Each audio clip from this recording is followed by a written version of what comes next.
transparency and truth. And on this matter, the Republicans have led, and we produced results, and the Democrats have done squat and bumpkiss.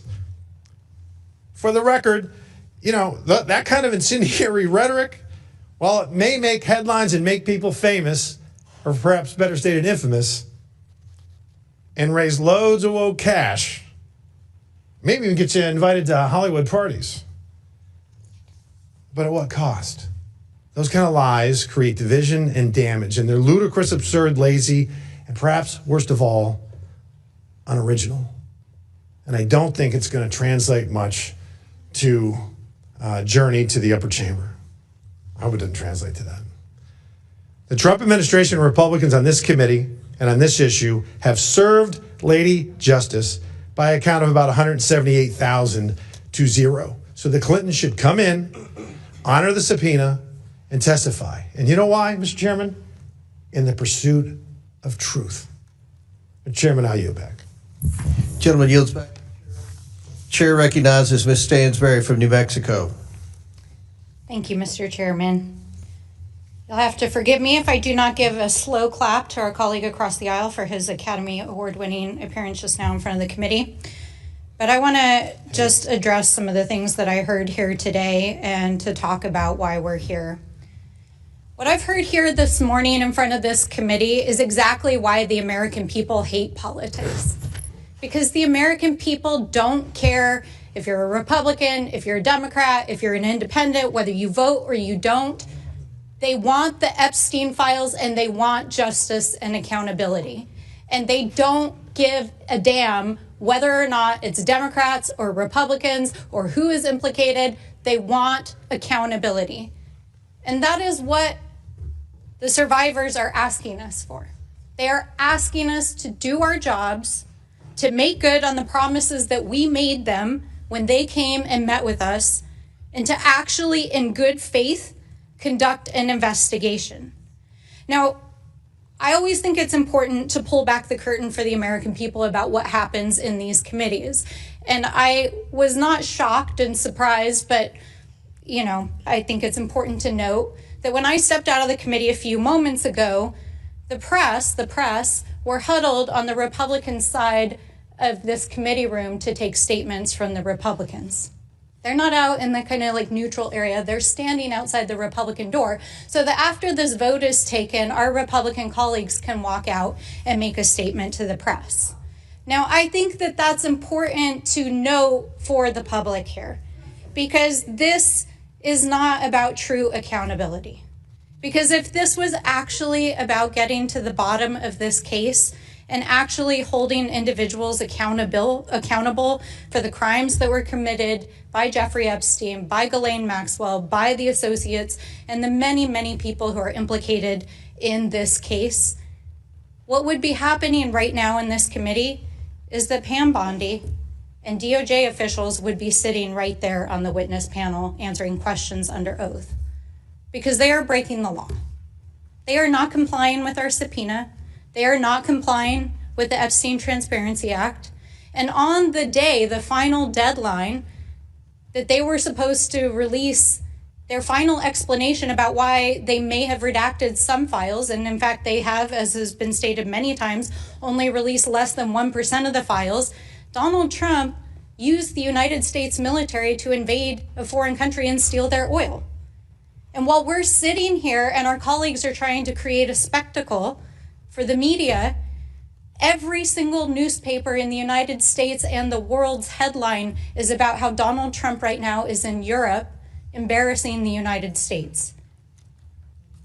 How he is threatening our NATO allies to invade Greenland. Humiliating the United States. And I have to say, I was home over the weekend for Dr. Martin Luther King Jr. celebrations to honor the life and legacy of Dr. King. And the question that I got over and over again from my constituents is, what is in those files that is so bad that President Trump is invading Venezuela, threatening our NATO allies, and sending thousands of armed paramilitary troops onto our streets to create violence and chaos in American cities? That is what the American people are actually asking us. And so I will be honest, Mr. Chairman, I am deeply troubled that the individuals who are the subject of today's hearing did not appear on their scheduled date. No one is above the law. But I do know, based on the correspondence, that they have been corresponding with you regularly to try to resolve this issue. But I don't believe that's what this hearing is actually about. Because if it was actually about getting justice and about getting the truth, we would have DOJ here. We would be holding Pam Bondi in contempt, and we would be hearing from the survivors themselves. And so I have to agree with my colleagues that I believe that this is part of an extended smokescreen to try to cover things up. And so I do ask my colleagues across the aisle, if you are earnest about getting to the truth and getting to justice, then bring DOJ in here and hold them accountable, because that is actually what the American people want. I yield back. And lady yields back. Before I recognize Mr. Biggs, I want to point out again for the umpteenth time, Pam Bondi is coming in front of Congress under oath, and there'll be lots of opportunities to ask her questions about the Epstein files. But sir, Mr. Chair, can I ask a question? She's violated a subpoena from this committee, and she should be held in contempt for that. That's a fact. Here's the difference. They have been turning over documents. Now, I've said it 100 times. It's not as quick as we would like, but they're turning over documents. And I've been very clear today and in hundreds of interviews. You can't be serious that 1% is turning over documents. What's the deadline for them? When do you expect the full document? Well, in our subpoena, there was no deadline. And then we voted for the discharge petition, and there's a deadline. The discharge petition's in judiciary. She's coming in front of judiciary. Now, that is a fact. Don't try to misrepresent. Bill Clinton's not a victim here, and the media is not going to take Republican side on anything. So let's just be right. I think Pam Bondi. Chair recognizes Mr. Biggs. It's Mr. Biggs, 5 minutes. Thank you, Mr. Chairman. And I would just point out, the previous speaker was talking about peeling back so the public can see what goes on in a committee. I mean, I just came from another committee where we were talking about massive fraud around the country, and in particular in Minnesota. And I'm glad that 2 Democrats could find time out of their busy schedule to even attend that hearing. What a shame. What a shame. So when someone says, what is in the files so bad, I'll ask this question. What is in the files that's so bad that the Democrats for 4 years, when they had control of this committee, didn't release a single document, didn't call a single witness, didn't make any motion? In fact, for those 4 years, go back and look. Did they ever say anything about Epstein? No, they didn't. But wanting to make wanting to get it on the press, that's why you're making the issue today. Because let's talk about why we need to talk with do this contempt. Is because former President Clinton and former Secretary of State Hillary Clinton basically strung us along as we were bending over backwards trying to accommodate their schedule. They didn't show up after we finally had to get a subpoena for them. And I have right here, this is just interesting to me. This is a little note written by Mr. Clinton, former President Clinton, to Jeffrey Epstein's 50th birthday. Jeffrey, happy 50th. It's reassuring, isn't it, to have lasted as long across all the years of learning and knowing, adventures and no illegible word, and also to have your childlike curiosity, the drive to make a difference, and the solace of friends. He rode on that plane many times. He was apparently close friends with him. Jeffrey Epstein claims that, and I don't know if we should believe anything Epstein says for sure, but I mean, Epstein says that he helped set up and fund the Clinton Foundation, and former President Clinton in his note, I mean, this is what he wants. He doesn't want to come in and testify. He wants to do the same thing that he did in previous times. Just, okay, we're going to send a little note that ought to do it. He says something to the effect that he spent significant time in the Clinton Foundation after he left the presidency. Well, if Jeffrey Epstein set it up, then there's some reason to ask questions of both he and the former Secretary of State.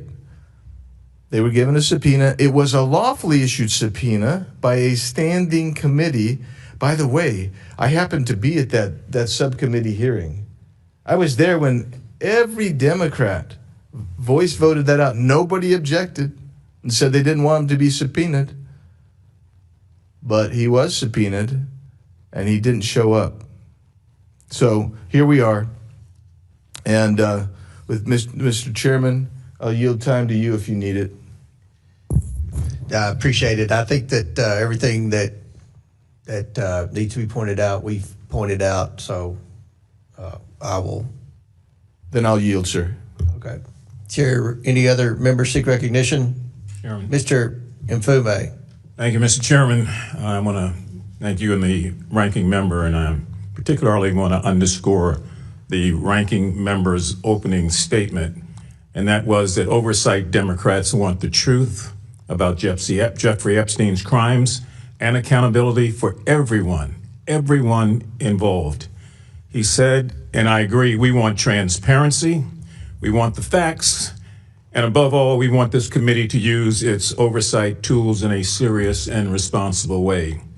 I would be remiss if I did not thank on behalf of all of us the efforts of Representative Rokana of this committee and Representative Massey. Thank God they stood in the way of things and took the heat to get the discharge petition up and voted on.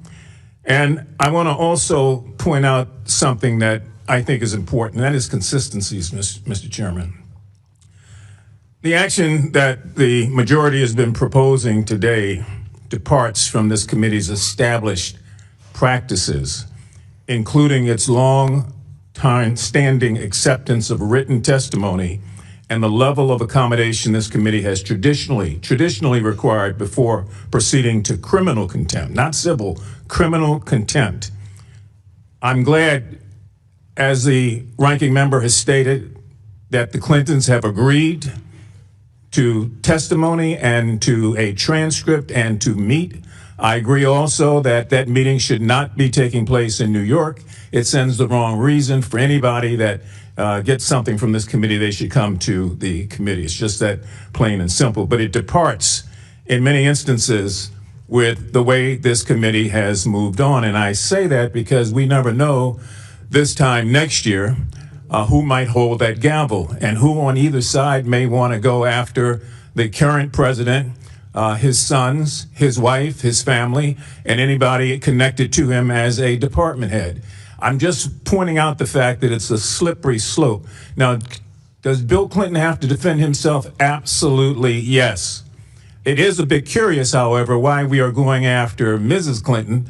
I've not seen anything, as the gentleman from Massachusetts said earlier, that suggests that she ought to be a part of this in any way or has done something wrong or is complicit in this matter. And I would hope that there's some consideration, Mr. Chairman, to withdrawing at the very least that particular resolution. It just makes me think that this is a fishing expedition and that we want to dust her up a bit if we get her before this committee. Now, a couple of quick things. We're being asked to move forward holding a former president of the United States, again, not in civil contempt, in criminal contempt of Congress. And I'm going to tell you why it's an extraordinary step. Not that it's unprecedented, it's extraordinary, but it is unprecedented in the fact that we did not do that with Richard Nixon. We did not do that with Donald Trump. There was a subpoena, but there was never an attempt to find them in criminal contempt of the Congress or of this committee. It's an extraordinary remedy that's usually reserved for situations where a witness has clearly and willfully defied Congress after extraordinary processes have been exhausted.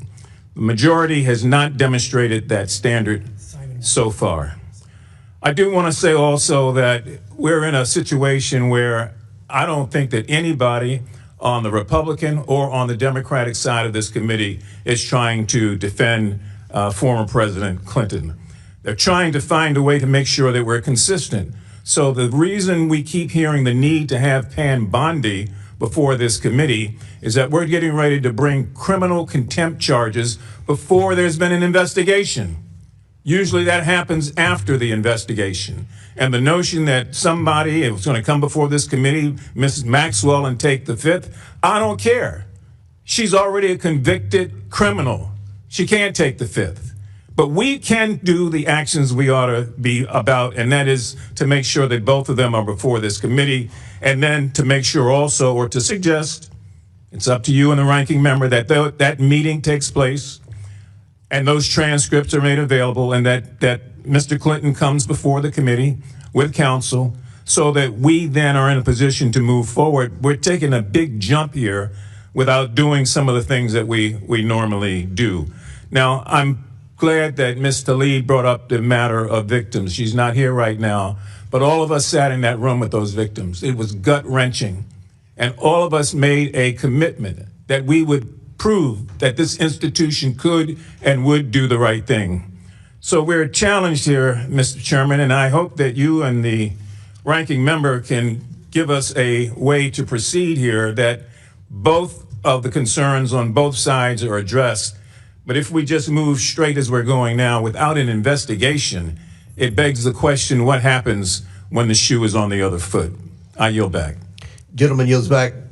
Ms. Simons next. Before I recognize her, I just want to add, with respect to the Hillary Clinton subpoena, you all voted for that. This committee voted for that in a bipartisan manner. Her name was on that list. And with respect to Pam Bondi, again, she's testifying in front of Congress in less than 2 weeks. Chair recognizes Ms. Simon. Thank you, Mr. Chairman. Just a quick comment, and I have a friendly question for my colleague, Ms. Luna. And I'll say a friendly question. I've worked with victims for decades. So few opportunities present themselves for victims to sit face to face with folks who hold power, to beg and plead that everyone who had anything to do with their harm be held to account. So few opportunities. I have been a victim advocate where brilliant young women who have been trafficked across this country have stood in courtrooms and were demanded to testify against their traffickers, and they did with such power and grace, in fear that their lives may be taken because of that braveness. And a number of those young women that I witnessed take all that they had to confront their demons, they were murdered because they took a stand. And so when we did stand in front and sit in front of those victims and they gave us their all, I hope that this is not the only opportunity, Mr. Chair, to speak on their behalf. From our president to everyone in those files, forget all the political games. If these women who are connected with the largest sex trafficking ring in modern day American history cannot get justice, what about the girls in every single state? I mean, it is what it is. That being said, Ms. Luna, you talked briefly about a proposal. She's not in. She's out. That's both. There was a proposal put on the table to rethink how we might have a conversation about the Clintons, or President Clinton coming in and having a conversation with this body. And I guess that time has passed, but I know that I would love to hear from the former president of the United States. I would love to hear from the Attorney General. I would love to hear from the current president of these United States. The victims deserve to be heard. The victims deserve for the files to be released in their entirety.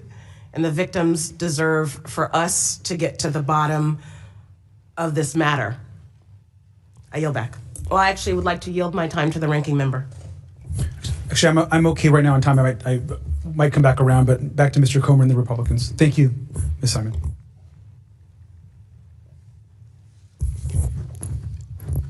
Okay. Do any other members seek recognition? Seeing none, we are going to, there's an amendment at the desk. Well, let's Ms. Lee, what purpose do you seek recognition? I have an amendment at the desk. Will the clerk distribute the amendment to all members? The clerk will designate the amendment. An amendment to the amendment in nature of a substitute to the William J. Clinton contempt report as offered by Ms. Lee of Pennsylvania. Without objection, the amendment is considered as read. I reserve a point of order. The gentlewoman is recognized for 5 minutes to explain her amendment. Thank you, Mr. Chair. I think that even listening to this debate throughout our hearing today, our markup today, I think it's really clear that at the heart of this effort to release the Epstein files are very real human beings who have experienced unimaginable harm. They have been repeatedly victimized by the indifference of the U.S. government and the injustice that they face. They deserve peace and healing and justice. When my motion to subpoena the Epstein files passed, this committee resolved to get that justice for those survivors. And I thank Chairman Comer for pushing this effort forward by issuing additional subpoenas for the Epstein estate and the banks. And we know that without the full files from the DOJ, that is just not enough.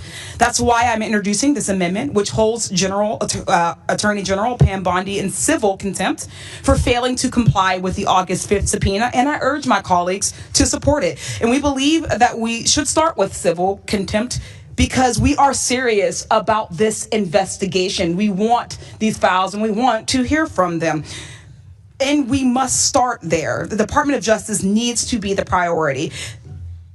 We can move to non-compliance by anyone else, including Ghislaine Maxwell, after we have received those files. It has been 5 months, and we're still missing over 5 million pages of documents purportedly. The Department of Justice has only released 1% of those files. They have stonewalled this committee since August, and they have failed to provide even the most basic updates. How is that not an insult both to the authority of this committee and the survivors? Without the full files, how can we know who might have legitimate knowledge or who might be culpable? We wouldn't have to speculate on the Clintons or anyone else's involvement if we had all of those files. And to be clear, I'm certainly not opposed to the President and Secretary Clinton being held accountable for violating the subpoena.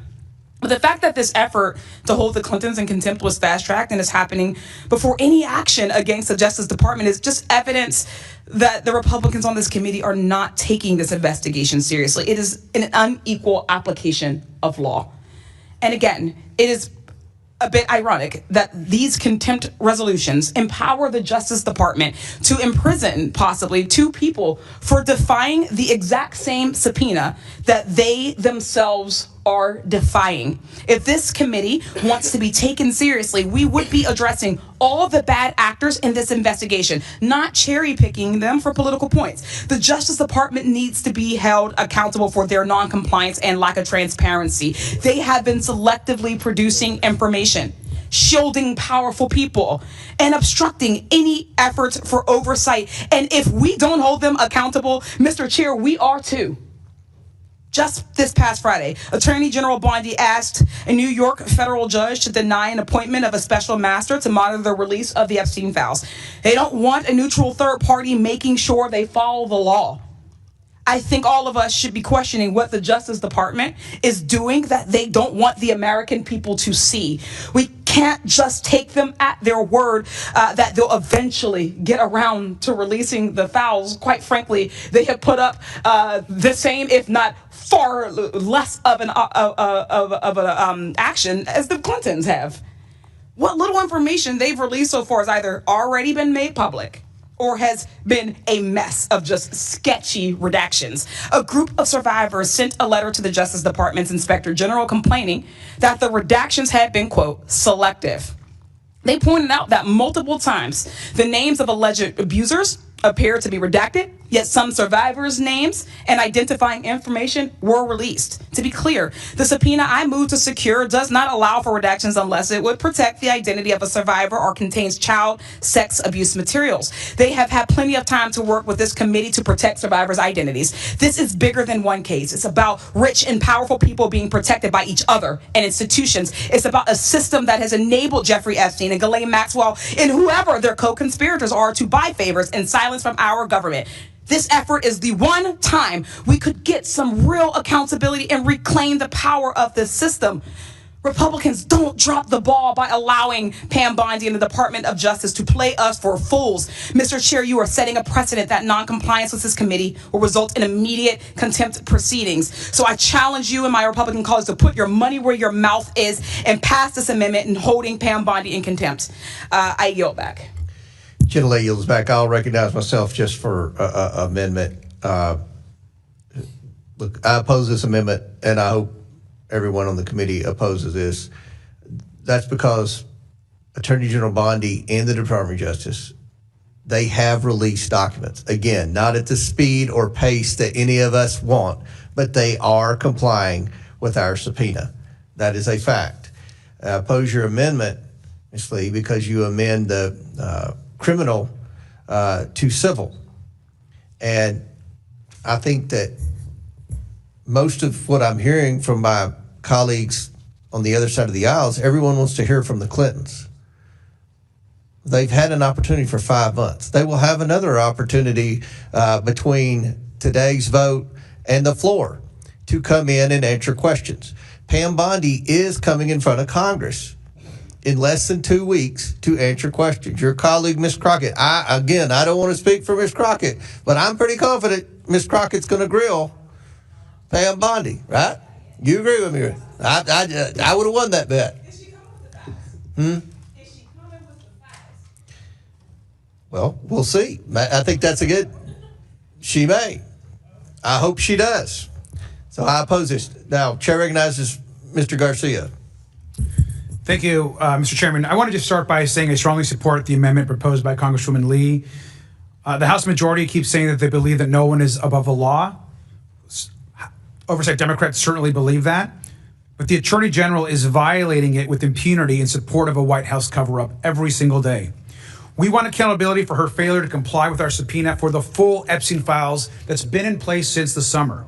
She fails to comply with the Epstein Files Transparency Act. She fails to comply with the subpoena put in place by Representative Lee and the committee.